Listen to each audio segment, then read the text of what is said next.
Serialisation के series में अब हम बात करने वाले कस्टमाइज सीरियलाइजेशन के बारे में कि कस्टमाइज सीरियलाइजेशन को हम कब यूज़ करेंगे। इसकी सिनेरियो को हम सबसे पहले समझते हैं। सपोज कि यहाँ पर हमने क्लास डिफाइन किया है यूजर जो कि इंप्लीमेंट करे सीरियलाइजेबल को, और यहाँ पर हमारा एक स्ट्रिंग नेम है और एक स्ट्रिंग पासवर्ड है जो कि ट्रांजिएंट कीवर्ड्स को यूज। जानते हैं कि हम जब किसी भी वेरिएबल पर एज ए ट्रांजिएंट मार्क करते हैं तो उसका जो भी वैल्यू होता है वो पर्टिकुलर सीरियलाइजेशन में पार्टिसिपेट नहीं करता है। ट्रांजिएंट का मतलब है नॉट टू सीरियलाइज, तो ये सीरियलाइजेशन होगा नहीं। इसी तरीके से मैंने इस पर्टिकुलर क्लास को यहाँ पर सीरियलाइज किया, तो यहाँ पर इसका ऑब्जेक्ट क्रिएट किया यूजर टेस्ट क्लास के अंदर। देन यहाँ पर इसको सिंपली हमने सीरियलाइज किया, देन इसको डिसीरियलाइज किया। आफ्टर डिसीरियलाइजेशन के बाद हम क्या कर रहे हैं, यूजर नेम एंड पासवर्ड को यहाँ पर प्रिंट करा रहे हैं। लेकिन जैसे यहाँ पर हम राइट क्लिक करेंगे, रन है जावा प्रोग्राम पर हिट करेंगे, तो यहाँ पर आप देखिएगा क्या केवल हमारा यूजर नेम आ रहा है, लेकिन जो पासवर्ड है ये नहीं आ रहा है, क्योंकि ये डिसीरियलाइज करते वक्त जो हम किए थे वहाँ पर ये ट्रांजिएंट था तो ये पार्टिसिपेट किया नहीं। लेकिन हम चाहते हैं कि नहीं ये यूजर नेम भी आए, तो ये चीज़ हम कैसे कर सकते हैं। तो जब आप सीरियलाइजेशन करते हैं ना, उस समय क्या होता है, देयर में भी chance of loss of information हो जाता है। जैसे अभी यहाँ पर हमने सीरियलाइज किया और हमारा ये जो इन्फॉर्मेशन था पासवर्ड वाला ये हमारा लॉस हो गया। तो इस लॉस जो डाटा हमारा लॉस आ रहा है इसको हम कैसे रिकवर करेंगे, तो ये हम कर सकते हैं with the help of customize serialization की हेल्प से। कैसे, तो चलिए इसके बारे में बात करते हैं। तो इसके लिए जो हमारे पास है दो मेथड को अपने को यूज करना पड़ेगा, उन दो मेथड की हेल्प से हम इन चीज़ों को अचीव कर पाएंगे। ओके, जैसे यहाँ पर भी आप देख रहे हैं कि हमने एक यूजर नेम दिया है और पासवर्ड दिया है। सीरियलाइजेशन क्या, डिसीरियलाइजेशन के बाद अपने को पासवर्ड नहीं मिला, ये इन्फॉर्मेशन हमारा लॉस हो रहा है। तो उस चीज़ को हम कैसे अचीव करेंगे, तो इसके लिए हम जो कस्टमाइज सीरियलाइजेशन को यूज करेंगे और इसके अपने को दो मेथड को यूज करना पड़ेगा। राइट ऑब्जेक्ट को, जब ये मेथड कब एग्जीक्यूट होगा, जब आप यहाँ पर ये सीरियलाइजेशन करिएगा तब ये मेथड यहाँ पर एग्जीक्यूट होगा। ओके, एक मेथड यहाँ पर अपने को डिफाइन करना पड़ेगा राइट ऑब्जेक्ट। ये मेथड ऑटोमेटिकली जेवीएम द्वारा कॉल होगा at the time of serialisation, at the time of serialisation. एक हमारा दूसरा मेथड रहेगा वो हमारा डिसीरियलाइजेशन जब करेंगे उस समय कॉल होगा। वो मेथड अपने को डिफाइन करना पड़ेगा मैनुअली, रीड ऑब्जेक्ट मेथड। ये भी ऑटोमेटिकली कॉल होगा जेवीएम द्वारा एट द टाइम ऑफ डिसीरियलाइजेशन। तो चलिए इन दोनों मेथड को हम सबसे पहले इम्प्लीमेंट करते, देन इसका हम प्रॉपर रीड करेंगे। ओके, तो यहाँ पर सिंपली हम आएंगे इस पर्टिकुलर यूजर क्लास के पास। ओके, और उसमें अपने को दो मेथड को डिफाइन करना पड़ेगा। तो उन दोनों मेथड को डिफाइन करते हैं, तो यहाँ पर सिंपली लेते हैं हम प्राइवेट ले लेते हैं, और ये मेथड जो रिटर्न कुछ नहीं करेगा तो यहाँ पर सिंपली वॉइड ले लेते हैं। देन यहाँ पर अपने को यूज करना पड़ेगा राइट ऑब्जेक्ट, और ये मेथड जो हमारा एक पैरामीटर लेता है इसका है object output stream, object output stream. Okay, ये हमारा हो गया।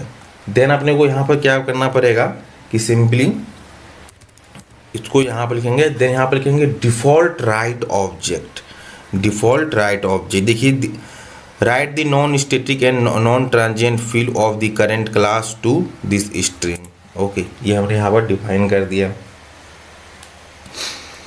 ओके, यहाँ से कोई एक्सेप्शन अपने को थ्रो करना पड़ेगा, तो चलिए यहाँ से इसको हम कर देते हैं, ऐड थ्रो कर देते हैं आयो एक्सेप्शन। ओके, अब किस पर्टिकुलर वेरिएबल में जो डाटा लॉस हो रहा है उसके लिए अपने को रिकवर करना है, तो उसके लिए यहाँ पर कोई एक लॉजिक लिखना पड़ेगा। ओके, तो यहाँ पर कोई आप ऐसे लॉजिक मतलब पासवर्ड को डिक्रिप्ट कर दिए कि ओरिजिनल डाटा ना सेव होकर कुछ कस्टमाइज डाटा सेव हो, और फिर उसको जब आप रीड करिएगा तो उसको आप रिकवर भी कर पाए, ऐसा आपको लॉजिक लिखना पड़ेगा। तो इसके लिए हम क्या काम करेंगे, हम चाह रहे हैं कि जो हमारा पासवर्ड है इसके पहले हम कोई 3 डिजिट ऐड कर देते हैं। ओके, आज जब हम रीड करेंगे तो वहाँ पर उस 3 डिजिट को रिमूव भी कर देंगे, तो अपने को एक्चुअल पासवर्ड मिल जाएगा। तो यहाँ पर ई पासवर्ड दे देते हैं, इक्वल टू कर देते हैं, एंड देन यहाँ पर हम एक पर्टिकुलर 1 2 3 बिफोर इस पर्टिकुलर पासवर्ड के यहाँ पर हम ऐड कर देते हैं। ओके, तो यहाँ पर सिंपली देते हैं PWD पासवर्ड, ये हमारा हो गया सिंपली। देन यहाँ पर लिखेंगे और यहाँ पर देंगे राइट ऑब्जेक्ट, सिंपली यहाँ पर लिखेंगे राइट ऑब्जेक्ट, राइट ऑब्जेक्ट कर देंगे। तो देखिए मैं इसका मीनिंग अगेन मैं समझाता हूँ कि यहाँ पर मैंने क्या किया कि जो हमारा ये एक्चुअल पासवर्ड श्याम 1 2 3 @ है, मैंने क्या किया इससे पहले 1 2 3 श्याम, ये कुछ ऐसा हमको दिखाई देगा बेसिकली 1 2 3 श्याम 1 2 3 @ मतलब एक्चुअल पासवर्ड से हम कुछ वहाँ पर डमी कर दिया। अगर कोई डिक्रिप्ट करेगा तो उसको ओरिजिनल पासवर्ड ना मिलकर एक डिक्रिप्टेड पासवर्ड मिलेगा। अब इसको हम यहाँ पर जब हम इसको रीड करेंगे तो उस समय तीन जो हमारा इसका पहला 3 कैरेक्टर है इसको रिमूव कर देंगे तो अपने को क्या मिलेगा, एक्चुअल पासवर्ड। ऐसा अपने को जब डिसरिलाइज करेंगे तो वहाँ पर भी उसके भी लॉजिक लिखना पड़ेगा। तो ये हमने पासवर्ड को यहाँ पर ऐसे सक्सेसफुली कर दिया। अब ये मेथड कब एग्जीक्यूट होगा, ड्यूरिंग दिस सीरियलाइजेशन। तो देखिए यहाँ पर हम एक सिंपली एक मैसेज भी पास कर देता हूँ जिससे कि आपको प्रॉपर इंफॉर्मेशन मिलता रहेगा। system.out.println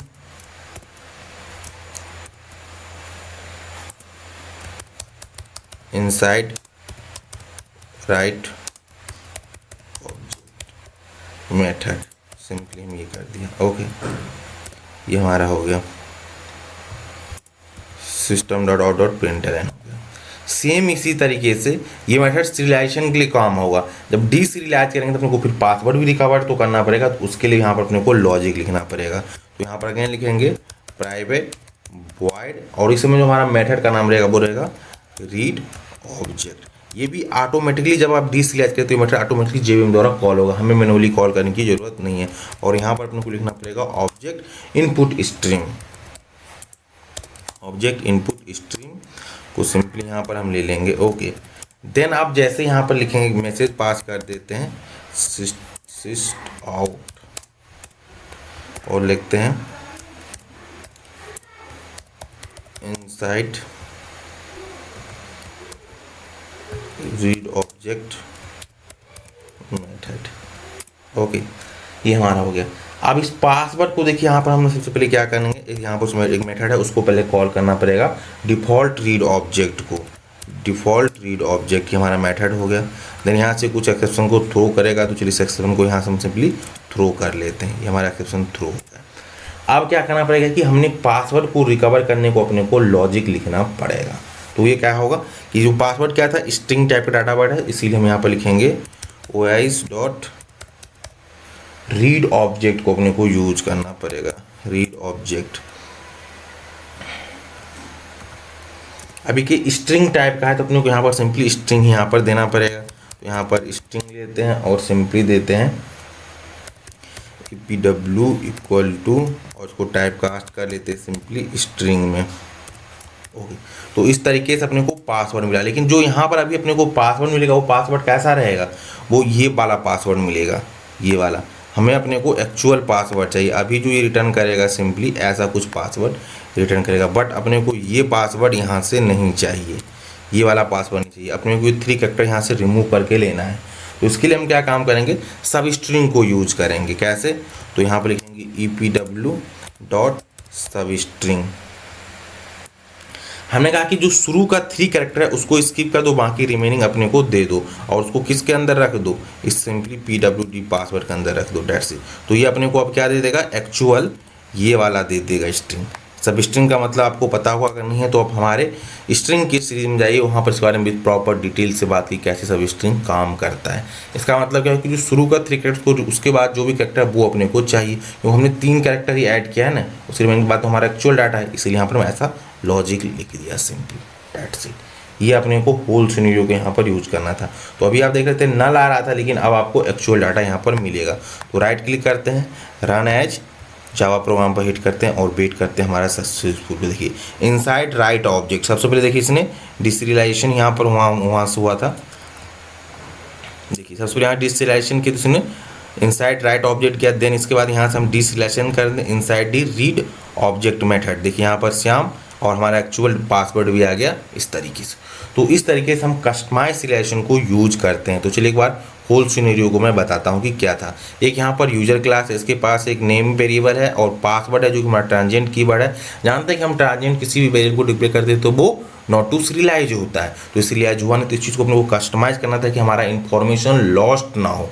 तो उसके लिए हम यहाँ पर 2 मेथड का read object and right object and read object, ये हमारा एक पैरामीटर लेता है। उसके बेसिस पर हमने यहाँ पर लॉजिक लिखा कि कैसे इस पासवर्ड को हम रिकवर कर सकते हैं, उसको होल लॉजिक यहाँ पर लिखा। ये हमारा सिलेक्शन के समय कॉल होगा। अब इस चीज़ को रीड ऑब्जेक्ट मेथड होता है हमारा डिसरियलाइजेशन के वक्त पे कॉल होता है। ओके, और वहाँ पर जो हमने उसको पासवर्ड को इन्फॉर्मेशन को सेव किया था उसको यहाँ उसको रिट्राइव करके और उस पर्टिकुलर वेरिएबल हमने यहाँ पर पुट कर दिया। हमारा जो भी एक्चुअल इन्फॉर्मेशन तो वो हमें यहाँ पर सक्सेसफुली मिल गया। तो इस तरीके से हम कस्टमाइज सिलेक्शन को यूज कर सकते हैं। और अपने इन्फॉर्मेशन को लॉस्ट होने से बचा सकते हैं। ओके, तो आई होप आपको ये होल कॉन्सेप्ट पूरा समझ आया होगा।